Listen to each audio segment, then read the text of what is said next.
la recaudación y lo que recién hablamos. ¿Daniel está con nosotros? Sí, Ahora buenas sí. tardes. ¿Qué tal? Buenas tardes. Ahora sí te escuchamos, Daniel. Perdón por las imperfecciones técnicas. Ningún problema. Bueno, comentamos recién, se sigue discutiendo en el Senado, aún el oficialismo no logró obtener dictamen. Hay algo que me llama poderosamente la atención. La realidad es que como periodista le empecé a echar ojo al RIGI o al RIGI cuando empezó a comenzar a debatirse en el Senado. Es verdad que son tantos los proyectos de ley, tanto en la ley base como en el paquete fiscal, que hay cosas que se le pasan. Me llama la atención que no se haya hecho tanta crítica feroz y no se haya armado tanta polémica con respecto al RIGI en diputados y se tuvo que esperar a que se discuta en el Senado para que se arma tanta polémica pública. Sí, yo creo que es una autocrítica que hay que hacerse. Yo voté en contra, claramente, en conjunto y del RIGI en particular. Lo planteamos, yo hablé del RIGI, pero la verdad que no tomó un estado público como está tomando hoy. En la Cámara de Diputados, los temas que sí tomaron estado público fue el tema del blanqueo, que es bien complejo y que la verdad es que permite que entre dinero en el narcotráfico sin siquiera hacer una declaración jurada. El tema de ganancias, que vamos a tener de vuelta 1.100.000 personas que van a pagar ganancias. No solo eso, sino volvemos muy atrás. El que va el sábado a trabajar y hace horas extra gana menos plata que si no hubiera ido el sábado, o el médico que hace una guardia más gana menos que si no lo hubiera hecho. También pusimos mucho el foco, me parece, en el tema de la moratoria previsional, el problema de que la gran parte de las mujeres no se van a jubilar y van a acceder a una pensión a los 65 años, que con suerte va a ser el 80% de la jubilación mínima, y en mi caso también puse mucho el acento en el monotributo social, pero la verdad es que hablamos de ese tema, pero no tomó la importancia que tiene. Es grave lo del RIGI, claramente, porque en esencia te genera un modelo muy extractivo. Alguien viene, invierte, la saca sin ningún tipo de problema, no tiene la obligación de reinvertir en el país, y si hay algún tipo de conflicto vas a un tribunal internacional. Es una cosa, Argentina necesita inversiones, hay que promover y tener un régimen especial de inversiones, claramente, pero tiene que haber un grado de regulación razonable del Estado, y esto no lo tiene. Sí, a mí lo que me sucede con el RIGI, leo, y me cuesta encontrar en la balanza beneficio para el país. O sea, es como, veo y digo, bueno, incluso va en detrimento de los empresarios locales, de las pymes locales. Bueno, No. es que ahí te genera un modelo muy desigual. La Argentina ha tenido muchos vaivenes económicos, entonces sí entiendo que hay que tener un régimen para atraer inversiones que dé certezas. Hasta ahí es razonable. El RIGI no es razonable. Primero porque es absolutamente desparejo. La pyme que está laburando en Argentina o el empresario local está pagando una carga impositiva que no va a tener el resto. Y segundo, que realmente no hay ninguna condición de regulación, de reinversión, y todo se resuelve en un tribunal extranjero. Sí, creo en ese sentido que el Senado está haciendo un buen trabajo. Mi opinión es que hubo críticas, y yo fui de los que criticó en la Cámara de Diputados, pero no tomó la envergadura que está tomando ahora, y supongo que es una de las cosas que se va a cambiar para bien. Entiendo que así va a pasar en el Senado. Bien, ves que en definitiva va a terminar teniendo un logro legislativo la libertad de avance del oficialismo, pero que se van a modificar algunos de estos temas que a vos te parecen sensibles. Me parece que sí. Yo he votado en contra, voy a volver a votar en contra cuando vuelva otra vez a la Cámara de Diputados, pero me da toda la impresión de que el gobierno construyó una mayoría importante, sólida en la Cámara de Diputados realmente, y en el Senado me parece, veremos, que va a conseguir una mayoría para aprobarla en general, que va a tener algunos cambios que van a venir, y entiendo yo que lo van a acompañar en el caso de diputados. Creo que finalmente, después de tantas idas y vueltas, se le van a aprobar la ley. Yo voy a votar en contra de las dos. En realidad estamos hablando del paquete fiscal, y que es el punto más crítico en Argentina, y la ley bases. Daniel, ¿cómo le va? Iván Cerezuela lo saluda.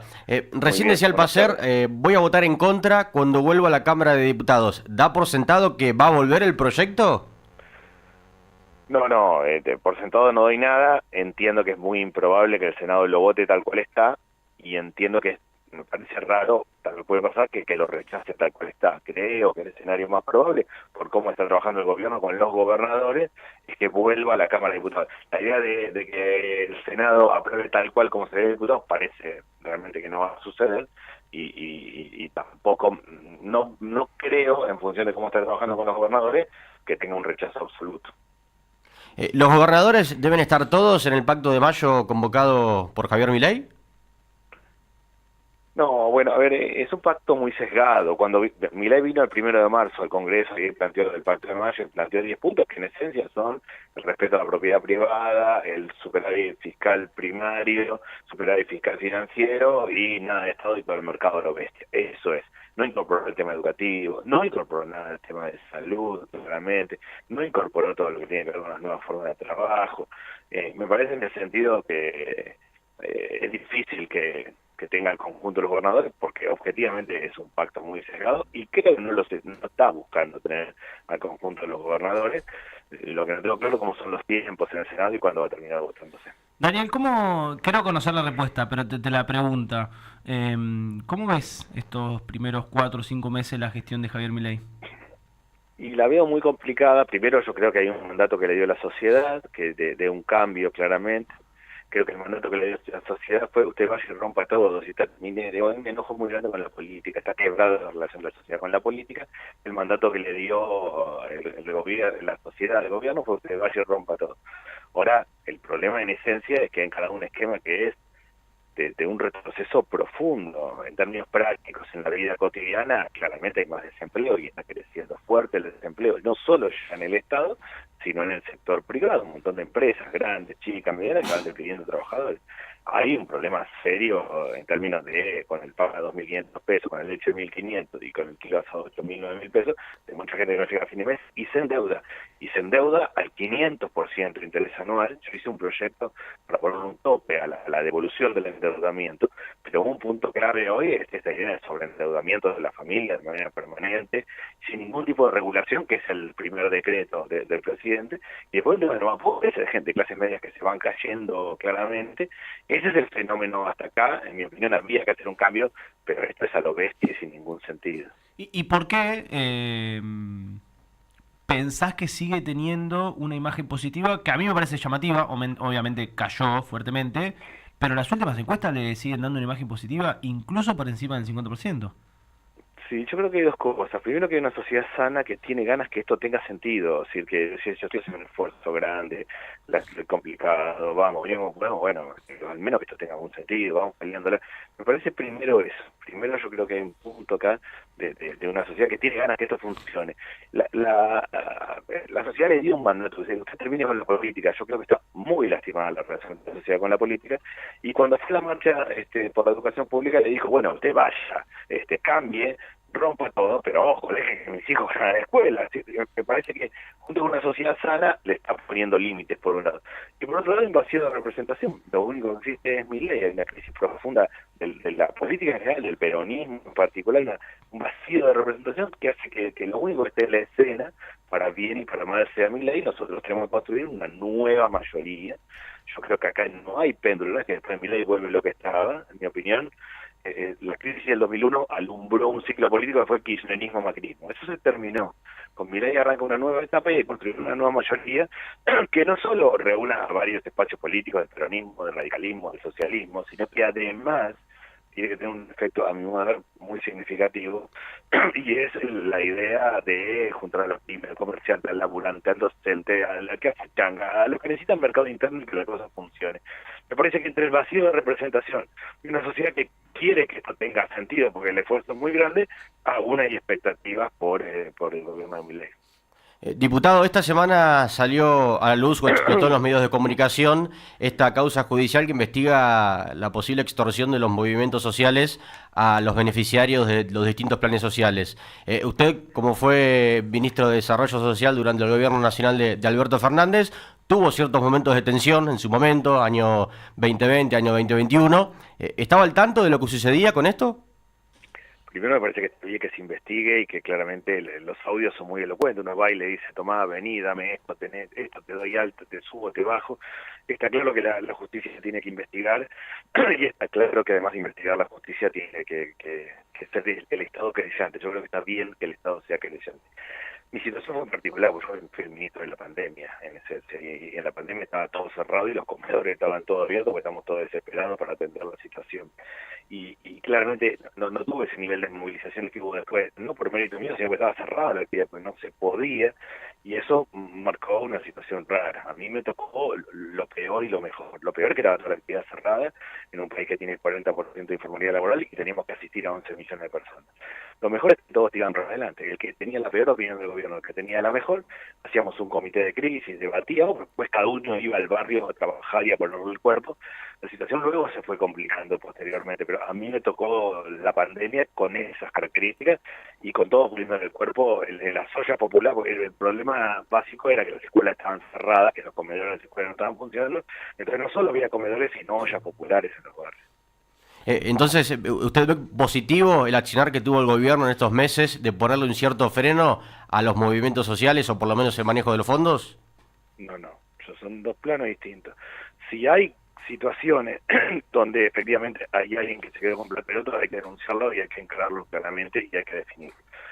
Sobre las acciones que está encarando el gobierno y si estamos hablando del programa Potenciar Trabajo, lo que está haciendo hasta ahora es dividiéndose, eliminar la contraprestación laboral y está dividiendo en dos, en el tema de capacitación laboral por un lado, y todavía no se arrancó con eso en ningún oficio, y en el tema de asistencia a las familias más pobres. El núcleo del problema, en mi opinión, de eso, independientemente del rol de las organizaciones sociales, es que las personas, en términos generales más pobres, trabajan en la construcción, en el textil, en la producción de alimentos, el cuidado de personas y el reciclado, y son sectores que están bien capacitados, pero que hoy están expulsando trabajadores. Hoy está quedándose la gente afuera de la construcción, con lo cual a los nuevos les va a costar más. Yo creo que ahí está el núcleo del problema. Me parece que sí está claro que hay que auditar y hay que identificar los problemas, pero hacia dónde va la orientación general, el problema central es que acá se está perdiendo puestos de trabajo, no incorporándose. Daniel, la última, se está hablando mucho de la disputa entre Axel Kicillof y Máximo Kirchner y la Cámpora. Hay varios dirigentes del peronismo que salieron a criticar deliberadamente a Máximo Kirchner y a la Cámpora. Se habla de una reconfiguración del peronismo, se habla de un eventual liderazgo de Axel Kicillof y una posible candidatura a presidente de la Nación en 2027. ¿Qué ves vos en todo esto?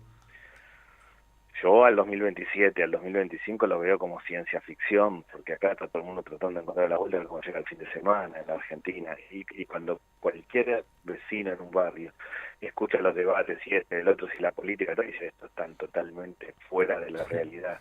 Yo creo que hay que hacer una autocrítica muy profunda en el peronismo. La sociedad estuvo dispuesta a votar algo que no sabía para dónde era, ni que era con tal de no seguir como se estaba y con tal de no votar el peronismo. Hay que entender que el nivel de deterioro, de ruptura de la sociedad con la política y con el peronismo es muy grande. Y cualquier debate en términos de quién tiene el sello o no es realmente, está muy fuera de la vida cotidiana. Está enojadísima la sociedad con la política, pero enojadísima de verdad, quebrada de verdad la relación. Yo creo que no hay que engancharse con eso y hay que participar y activamente y reconstruir, y como antes decía, construir una nueva mayoría. Y después en el 2025 para mí va a haber diversidad de candidaturas, va a estar fragmentado el sistema político y la sociedad votará y dirá, es por acá, a este sí, a este no, y ahí se irán construyendo nuevos liderazgos, pero no porque a alguien se le ocurra, sino porque la sociedad lo va a votar en el 2025. Bien, ¿y Kicillof te gusta como como un posible dirigente de liderazgo? Está claro que es una referencia clara a Kicillof, es el gobernador de la provincia de Buenos Aires, una persona bien interesante, eso no tengo dudas. Ahora, sí lo que creo es que hay que construir nuevas ideas, o sea, no va a ver al peronismo ni a nadie de estos espacios, sino es con otras ideas, porque claramente la sociedad está 3 pasos adelante de la política y modificó y cambió. Me parece una persona muy interesante y valiosa Kicillof, pero que hay que construir nuevas ideas y eso tenemos que hacerlo todos. Quienes construyan nuevas ideas, y yo participo y me lo tomo en serio, construirán nuevos liderazgos. Daniel, te agradezco mucho la deferencia de habernos atendido y charlar este ratito con nosotros. Gracias y buenas tardes. Pasa con nosotros el diputado nacional de Unión por la Patria por la provincia de Buenos Aires, Daniel Arroyo. Dejó varios títulos, 5 minutitos pasaron de las 6 de la tarde. Pequeña pausa y venimos con otra oportunidad.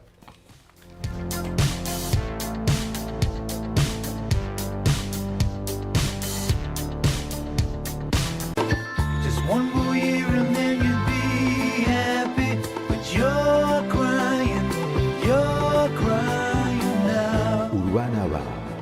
Déjate llevar.